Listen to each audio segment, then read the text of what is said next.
Quante volte un esercizio, uno spettacolo come questo ci ha fermato per strada imponendosi alla nostra attenzione.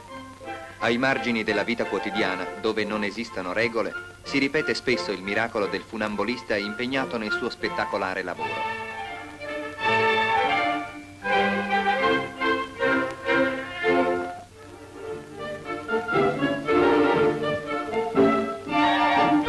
Nei Luna Park, nei circhi, l'esercizio sulla fune orizzontale ci fa trattenere il fiato. Lascia le briglie alla fantasia di noi comuni mortali, il cui unico spericolato esercizio quotidiano è la ressa sui filobus nelle ore di punta.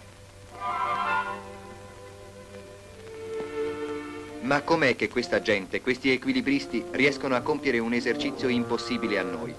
Quali sono le doti eccezionali di questi individui? La scienza che tutto controlla ci scopre il segreto di questo equilibrio.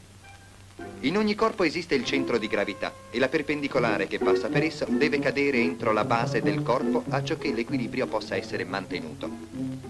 Quando questa perpendicolare cade fuori della base del corpo, l'equilibrio non può essere realmente mantenuto. Un esempio, la torre di Pisa, che pende sì, ma che non viene giù appunto perché la perpendicolare cade entro la base. Così tutti i corpi solidi si mantengono in equilibrio stabile, pieni o vuoti che siano, come i fiaschi di vino. Mentre chi li ha vuotati, non si può proprio dire che si mantenga in equilibrio stabile. Ma la funzione dell'equilibrio nel corpo umano non si regola soltanto sulla legge fondamentale della geometria elementare. Nel corpo umano l'equilibrio è determinato dalle funzioni dell'orecchio interno. Esso è sistemato parallelamente all'orecchio esterno e sta in posizione quasi orizzontale. Suo compito è di determinare, a seconda delle necessità, l'equilibrio statico e quello dinamico, cioè di movimento. Difatti, anche quando siamo completamente immobili, in piedi, seduti, distesi, l'organo dell'equilibrio è in funzione. Queste parti di esso, l'otricolo e il sacculo, presiedono l'equilibrio statico. Mentre il nostro corpo è immobile, impulsi nervosi partono dall'otricolo e dal sacculo, arrivando prima al midollo spinale, poi al cervelletto, al cervello e alla corteccia che ricopre il cervello.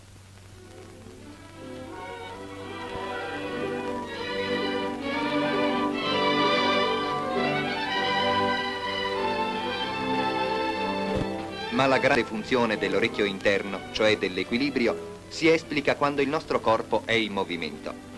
Non si deve credere però che basti il funzionamento di quest'organo per mantenerci in perfetto e armonico equilibrio.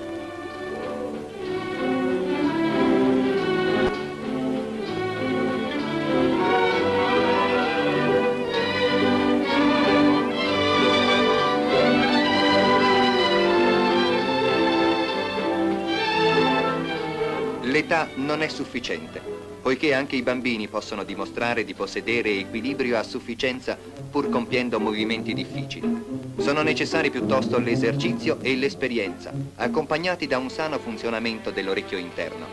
Allora il più difficile movimento potrà divenire grazia, sensibilità, arte.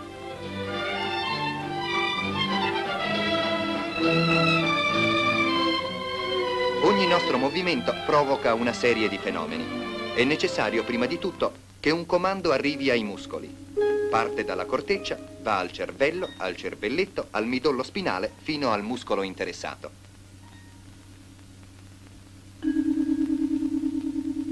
Contemporaneamente al comando per il movimento entra in funzione la correzione visiva del movimento stesso. L'occhio lo corregge e lo perfeziona, inviando impulsi nervosi sino alla corteccia del cervello. Infine entra in funzione l'equilibrio dinamico, che è organizzato dai 3 canali semicircolari dell'orecchio interno, perpendicolari l'uno all'altro.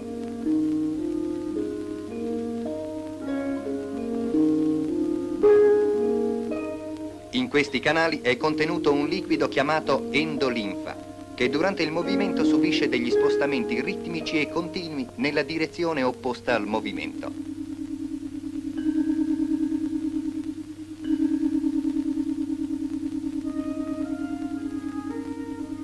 Questi spostamenti provocano impulsi nervosi che giungono alla corteccia passando per il midollo spinale, per il cervelletto e infine per il cervello. Nella corteccia tutti gli impulsi si associano ed è così, in un armonioso insieme, che si determina l'equilibrio dinamico. Una delle prove per constatare se l'orecchio interno è perfettamente sano e quindi se l'equilibrio funziona si fa con la sedia rotatoria, uno strumento che è il timore di tutti gli aspiranti pilota, poiché esso è in grado di verificare anche la più piccola imperfezione dei canali semicircolari. Durante la rotazione l'endolinfa viene agitata in modo molto accentuato e la velocità di rotazione aumenta costantemente da un minimo a un massimo.